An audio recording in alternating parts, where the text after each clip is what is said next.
I have taught a lot of people how to produce music, and here are 20 helpful tips and make sure that they understand. When teaching new producers how to make music, I always tell them to start with a theme or emotion that you want to convey in your music. This could be a particular genre of music or a particular emotion that you want to share with people. For example, I can decide to produce an Afrobeat song that conveys the feeling of love. This simple decision will help me know the tempo I'm going to start from, know the choice of sound I'll need for this production, and also help me save time from going through lots of kits and sample packs. Try this out in your production and I'm certain you see the benefits as well. My next tip is this: I always tell music producers to please use a metronome. First, choose your desired tempo, then turn on the metronome click track and play along with it. If you're recording a guitar or some other instruments or even vocals, it's important that you know how to stay on beat, and many new producers and musicians struggle with staying on beat. A simple guide I share with my students is turn on your metronome and try as much as possible to stick to the count. And if some parts are off by just a margin, you can use a knife tool to cut it up and drag it to that time,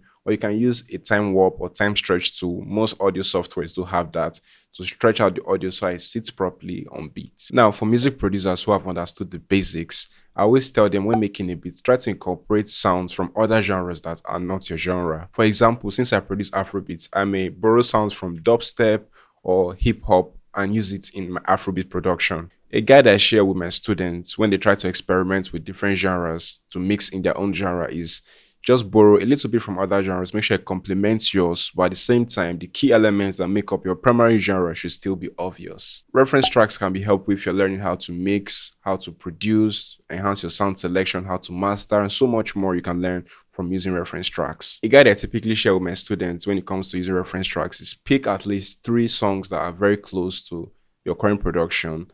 Listen to them, see what ideas you can pick from those songs and use to enhance your own production. If you are new to making music, I understand that using reference tracks can sometimes be intimidating, but the key reason you're using reference tracks is not to compare or to compete with people that are way ahead of you, but rather to listen and see how you can use their ideas to improve your own production. In one of my private lessons, one of my students asked me if I'm to choose just one plugin for the rest of my life when mixing, which plugin would it be? And I easily answered EQ. With an EQ, you can do much more than just cutting out unwanted frequency and boosting desired frequency. I can also shape the sound, giving it a new feeling, a new life in my production, not just in the mix, in my productions as well. For example, a typical use of EQ outside of mixing is where you hear the radio voice. The radio voice is a very popular effect that you can use an EQ to create for vocals, drums, melodies, and so much more. Next time, if you're trying to get a different feel from your sounds, try using an EQ to play with the frequencies a bit. You just might like the outcome. Compression is a simple yet powerful tool, and I make sure that my students learn how to use compression properly. Now, there are different types of compressors that do different things. Some glue your tracks together, some make it crispy, some make it sound full, all do different things, right? But for me, I typically like to use the CLE 76 and the Puke Child 660 or 670 for my mixes to glue it together. I also give it that warm, round feel. Using reverb and delay properly can make your mix feel like it's in 3D. So the 3 tips that I always share with my students when using reverb and delays: 1, make sure you're using the right tempo for your production because these effects are time-based. So using the wrong tempo can get you very bad results. Secondly, make sure that you're using a reverb and delay calculator. They are free online. Just simply Google search reverb and delay calculator, type in your tempo, and it's going to show you the accurate parameters for different settings of reverb and delay. And lastly, I tell them to try and switch the reverb and delay positions on the track. They just may get a different feeling that they may end up liking more. Panning is one of the most misunderstood tools when it comes to music production or mixing. And the most important tip I share with my students is if you have a minimal production, do not pan too far apart so that your production does not sound empty and lifeless. But if you have a dense and overly detailed production, please pan out more so that you can have more space in your mixes and your production.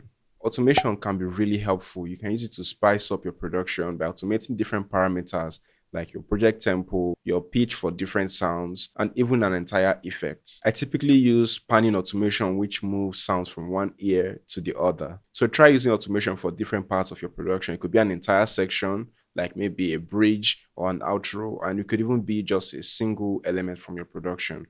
Try it out, and I'm sure you're going to find something interesting that will happen to your work. If you have a kick and a bass and you've EQ'd properly already, but you still can't hear the kick cutting through the mix or the bass coming through the speakers, then you need to use sidechain. Sidechain is simply a process where you have 2 sounds, but one docks for the other to play at the same time, right? Let's say you have a kick and a bass or a kick and an 808 playing at the same time, right? The kick may hit, then the 808 or the bass will duck a little bit, will go down the volume a little bit so that the kick becomes clearer, then goes back up as soon as the kick stops playing, even if it's just for a millisecond or for a fraction of a second. Using sidechain will make your mixes sound clean and way more spacious than it already is. A common question a lot of my students ask me is, how do they make their productions sound full? A lot of them think they need to play more melodies, but the real cheat code is layering. Layering is simply just playing the same rhythm or the same notes with different instruments, all right?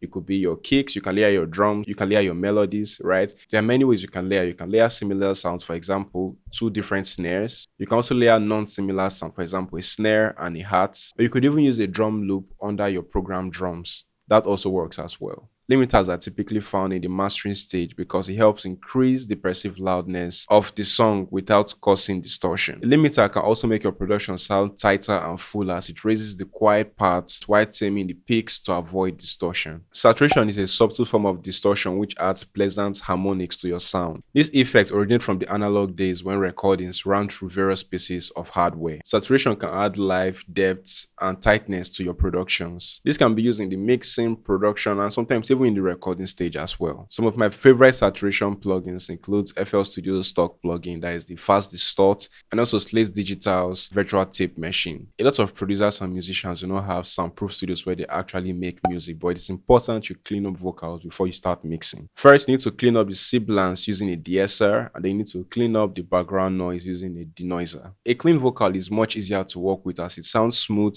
and you have more control when applying effects during the mixing stage. For cleaning vocals, I typically use Isotope RX restoration suits to denoise, the breath, the hum, and so many more restoration effects to make sure the vocals I record sound as clean as they should be. While mixing or mastering, using stereo enhancers or wideners can help make your track sound more spacious and can even make some elements sit better in a mix. Sometimes I add it after a reverb to make sure the reverb spreads out more, or on a percussion boss track to make sure my percussion spread out more on the stereo field. Most music making softwares do come with stereo wideners or enhancers. Collaborations are one of the sweetest things about being a musician. You get to work with others, and while working with them, you also get to learn from them. It could be their process, their musical knowledge, their sound selection, arrangements, mixing, so many things you can learn when you collaborate with someone else. A guide I typically recommend to my students when they are looking to collaborate is look out to collaborate with people that are better than you in certain areas. For example, if you are weak in drums, work with someone who is really good in drums so you can learn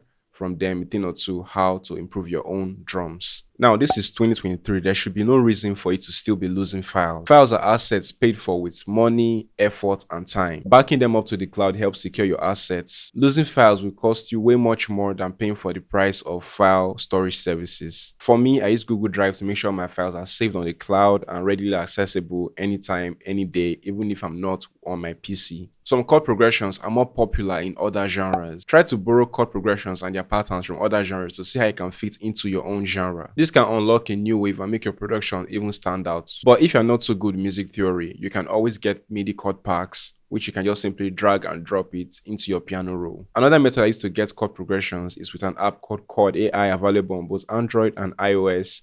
You can just use to listen to a song and it tells you the chord progression, and you can even export it as MIDI file and use it in your music making software. After spending some time making music and gaining experience, you realize that even though music has a lot of theory, there are really no absolutes. Be open to new information, soak them in, and try to apply them and see if it actually helps your process. Try that new software, try that new plugin, try that new technique you saw. You can't really lose in trying out new ideas. And if it doesn't work out, at least you learned something new that it can't work. If you found this video helpful, please like and subscribe so you can get more updates on tips, tricks, tutorials, and resources that I'll keep sharing with you.